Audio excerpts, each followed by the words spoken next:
बिस्मिल्लाहिर्रहमानिर्रहीम।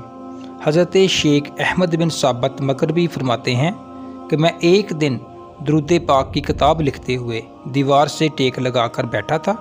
कलम मेरे हाथ में, तख्ती मेरे गोद में थी। मुझे नींद आ गई। मैंने ख्वाब में देखा कि मैं खाली ज़मीन पर बैठा हूँ। सामने जामिया मस्जिद है। कुछ लोग मस्जिद के दरवाज़े पर मौजूद हैं, बाकी मस्जिद के अंदर मौजूद हैं। मैं मस्जिद के अंदर गया तो देखा कि बैठने के लिए जगह नहीं है। एक आदमी ने मुझे इशारा किया। मैं इसके पास गया। मैंने अपने दाएं तरफ देखा तो एक हसीन और जमील नौजवान था। मैंने इससे नाम पूछा तो इसने कहा कि मैं इसराफील हूँ। मैंने कहा कि मुझे कोई मुफीद नसीहत फरमाएं। इसने फरमाया, दुनिया को छोड़ दे, अल्लाह की रज़ा हासिल होगी। मैंने वास्ता देकर अर्ज़ किया, मैं इज़राइल अलैहिस्सलाम की ज़ियारत करना चाहता हूँ।